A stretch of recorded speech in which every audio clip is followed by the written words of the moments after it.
حضور فریاد رس غوث اعظم رضی اللہ تعالیٰ عنہ فرماتے ہیں جو کوئی مصیبت میں مجھے پکارے، مجھ سے مدد چاہے، میں اس کی مصیبت کو اس سے دور فرماؤں گا، اور جو کوئی میرا توسل کر کے اللہ تعالیٰ سے حاجت چاہے اس کی حاجت پوری ہو۔ اے میرے میٹھے اور پیارے اسلامی بھائیوں، شاہ ولی اللہ محدث دہلوی اپنی کتاب انتباہ میں قضاء حاجات کے لیے مشائخ سے نقل فرماتے ہوئے ایک ختم تعلیم کرتے ہیں کہ جب کسی کو مشکل پیش آئے تو اول 2 رکعت نفل پڑھے، پھر 111 بار درود شریف پڑھے، 111 بار کلمہ تمجید، پھر 111 بار یا شیخ عبد القادر جیلانی شیئا للہ پڑھے، یعنی یا شیخ عبد القادر جیلانی خدا کے واسطے کچھ عطا کیجئے۔ تو فرماتے ہیں کہ اس کی برکت سے کئی لوگوں کے مسائل جو ہیں وہ حل ہو جاتے ہیں۔ کبھی آپ بھی اس کو ٹرائی کر سکتے ہیں۔ قل ارائیتم ما تدعون من دون اللہ، اے نبی علیہ السلام ان سے فرمائیے کہ بھلا غور تو کرو کہ جن ہستیوں کو تم اللہ کے علاوہ پکار رہے ہو، ارونی ماذا خلقوا من الارض، مجھے دکھاؤ تو کہ زمین میں کون سی چیز ہے جو انہوں نے پیدا کی ہو، جن کو تم اللہ کے مقابلے پر پکار رہے ہو۔ یہ تدعونی لفظ لکھا ہوا ہے، لیکن آپ دیکھیں جن لوگوں نے بھی شرک کو چھپانے کی کوشش کی ہے، توحید کا مقدمہ بگاڑنے کی کوشش کی ہے، اگر آپ ان کے ترجمے اٹھا کے دیکھیں گے نا تو انہوں نے تدعون کا ترجمہ ہی بدل دیا ہوگا، یا انہوں نے ترجمہ کر دیا ہوگا کہ اللہ کے علاوہ جن کی تم عبادت کر رہے ہو، تاکہ کسی کے دماغ میں نہ آئے وہ کہ ہاں نہیں ہم تو شیخ عبد القادر جیلانی کی عبادت تو نہیں کرتے، لیکن یہاں تو ذکر تھا پکارنے کا، یا پکارنے کا ترجمہ پکار کر دیں گے لیکن بریکٹ میں لکھیں گے جنہیں تم معبود سمجھ کر پکار رہے ہو۔ یہی کام پیر کرم شاہ صاحب نے بھی کیا اس میں، یہ جو میرے ہاتھ میں ترجمہ ہے، بریکٹ لگا دی، یعنی وہ یہ بتانا چاہ رہے ہیں کہ آپ اگر معبود سمجھ کے پکاریں گے پھر تو شرک ہوگا، اور بغیر معبود سمجھے میں پکاریں گے تو وہ توحید بن جائے گی۔ تو یہ کون سی توحید ہے آپ کو انہی آیات میں پتہ چل جائے گا کہ اللہ کے علاوہ کسی بھی ہستی کو مدد کے لیے نہیں پکار سکتے۔ ویسے آپ جتنا مرضی پکاریں کسی کو، نماز میں ہم پڑھتے ہیں السلام علیک ایھا النبی ورحمۃ اللہ وبرکاتہ، بخاری مسلم میں حدیث ہے جب تم پڑھو گے اللہ تعالیٰ زمین و آسمان میں تمام نیک بندوں تک تمہارا سلام پہنچا دے گا، کیونکہ اس میں آتا ہے السلام علینا وعلی عباد اللہ الصالحین۔ تو یا رسول اللہ سے تو کوئی انکاری نہیں ہے، آپ پکاریں کوئی حرج نہیں، لیکن جیسے ہی آپ یا رسول اللہ مدد کہہ دیں گے یہ اب آپ ڈیوینٹی میں کلیم کر دیں گے۔ ایاک نعبد و ایاک نستعین، اے اللہ تیری ہی عبادت کرتے ہیں، تجھی کو مدد کے لیے پکارتے ہیں۔ یہ والی جو مدد ہے نا دعا والی، یہ صرف اللہ سے ہو سکتی ہے۔ ظاہری اسباب میں تو آپ مسلمان کیا کافروں سے بھی مدد مانگ سکتے ہیں۔ بخاری میں حدیث ہے نبی علیہ السلام کی وفات اس حال میں ہوئی کہ آپ کی زرہ یہودیوں کے پاس گروی رکھی تھی، یہودیوں سے مدد مانگی بھی تھی، لیکن کہیں آپ کو کوئی روایت نہیں ملے گی کہ کسی نے نبی علیہ السلام کی زندگی کے بعد آپ کو مدد کے لیے پکارا ہو، یا آپ صلی اللہ علیہ وآلہ وسلم نے صحابہ کرام کو ان کی وفات کے بعد، یعنی آپ نے غزوہ احد میں سیدنا حمزہ شہید ہوئے ہیں تو آپ نے غزوہ خندق میں کبھی پکارا ہو یا حمزہ ابن عبد المطلب المدد، ایسا کہیں نہیں آپ کو۔ اب جو سامنے آپ اسے ضرور مدد لیں وہ تو ظاہری اسباب ہے، وہ تو سب سے بڑا مشکل کشا تو سورج ہے، اگر آپ نے ظاہری اسباب پہ جانا ہے۔ آج سورج ختم ہو جائے تو دنیا کا کوئی بزرگ جو ہے زمین کا نظام نہیں چلا سکے گا۔ سورج کی وجہ سے ہی ہماری خوراک تیار ہوتی ہے، اس خوراک کو ہم بھی کھاتے ہیں، جانور بھی کھاتے ہیں فوٹو سنتھسس کے ذریعے، اور جانوروں کا یہ پورا فوڈ سائیکل سورج کی وجہ سے چل رہا ہے۔ سورج کی وجہ سے ہی سمندروں کا پانی ویپوریٹ ہوتا ہے، وہ گلیشیئرز کی فارم میں سٹور ہوتا ہے پہاڑوں کے اوپر، وہاں سے گلیشیئر پگھلتے ہیں۔ پوری دنیا میں جو زمین کے سوتوں میں نیچے پانی دریا بہہ رہے ہیں یا اوپر بہہ رہے ہیں، پورے یعنی زندگی جو ہے سورج کے اوپر ڈیپینڈ ہے۔ سورج ختم دنیا ختم، تو کیا ہم کہتے ہیں المدد یا سورج؟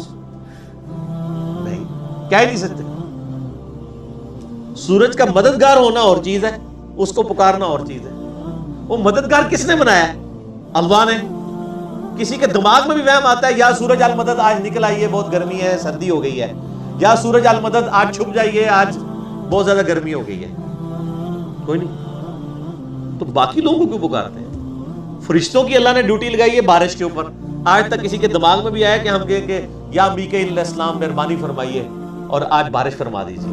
کس سے پکارتے ہیں؟ تو بھائی مولا علی علیہ السلام کو شیخ عبد القادر جیلانی رحمہ اللہ کو کیسے پکارا جا سکتا ہے؟ مولا علی بھی اللہ کو پکارتے تھے، مولا علی کا شیعہ بھی وہ ہوگا جو اللہ کو پکارے گا، ایاک نعبد و ایاک نستعین۔ باقی یہ ٹاپک ایسا ہے کہ اس کو کہیں بھی ان اٹینڈڈ میں نہیں چھوڑتا، توحید چونکہ اسلام کی بنیاد اور جڑ ہے، اس میں میں نے ایک لیکچر دیا ہے مسئلہ نمبر 3، دعا صرف اللہ ہی سے، اسی پہ میرا ریسرچ پیپر نمبر 3 بھی ہے، اس میں نے سارے وسوسے سیٹل کیے پونے 2 گھنٹے کے اندر، اور اسی کی ایکسٹینشن ہے مسئلہ نمبر 43، وسیلہ اور توسل کے صحیح احکام و مسائل۔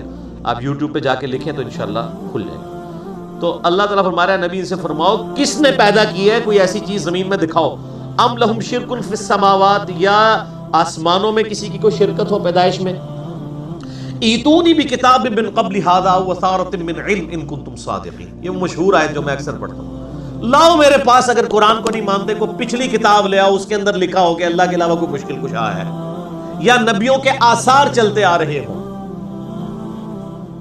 نبیوں کے آثار یعنی علم حدیث، تو لاؤ اس میں سے کوئی بات کرو۔ تو یہاں پہ بھی اس امت میں بھی ہوتا ہے، ہم کہتے ہیں قرآن دی سے بات کریں، وہ کہتے ہیں نہیں واقعات چل رہے ہیں۔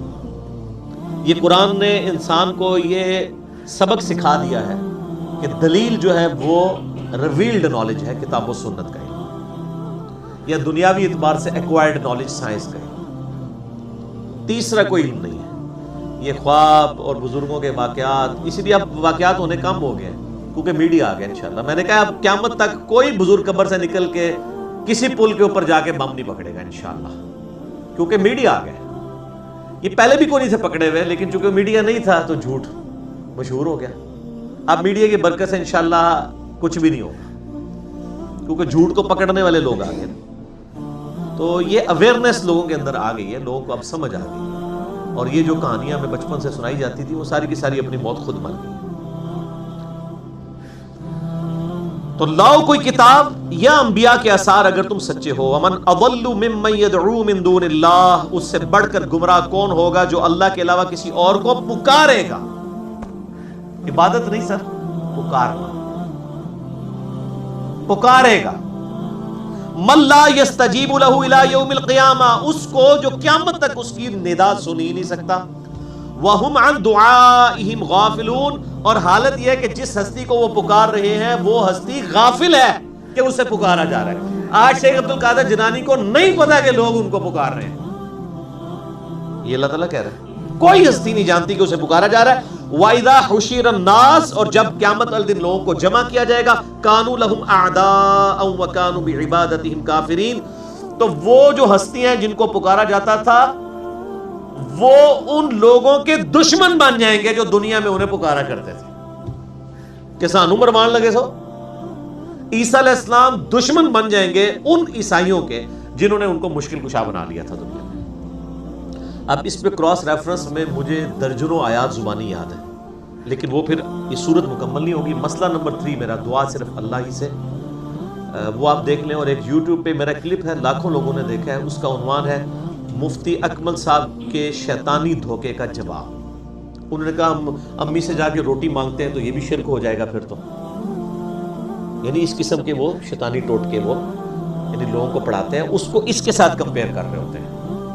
تو یہ ظاہری اسباب ہے میرے بھائی، امی جب سامنے ہوتی ہے تبھی روٹی مانگتے ہو نا۔ جس کی اماں قبر میں آج تک اس نے کہا اماں مجھے روٹی کھلا دے، ادھر بھی بلایا کرو نا۔ وہ کہیں گے نہیں کمیونیکیشن نہیں ہو سکتی، تو سر بابوں سے بھی کمیونیکیشن نہیں ہو سکتی مرنے کے بعد، اور زندگی میں بھی صرف اسی بابے سے ہو سکتی ہے جو سامنے موجود ہو۔ اور آج کے زمانے کا ہوگا تو ایک اور طریقہ بھی ہے کہ اس کو ایک ٹیکسٹ میسج کر دیں، پرانے زمانے والے کو نہیں۔ آج تو گھوڑے نے آپ کے ہاتھ میں ایسی چیز پکڑا دی ہے جو 4000 کلومیٹر دور آپ بات کر سکتے ہیں بیٹھے ہوئے۔ تو گھوڑوں کو سر بزرگ مانے پھر اگر ماننا ہے تو، اگر یہی بنیاد آپ نے بنانی ہے مادی ترقی کی، تو یہ سب کے سب جھوٹ ہیں جو مشہور کیے ہیں۔ اس پہ میں نے ایک لیکچر علیحدہ سے دیا ہے، مسئلہ نمبر 121، اسی صرف ایک ٹاپک کے اوپر کہ جن ہستیوں کو دنیا میں پکارا جا رہا ہے وہ قیامت والے دن ان لوگوں کے دشمن بن جائیں گے جنہوں نے دنیا میں انہیں پکارا تھا مدد کے لیے۔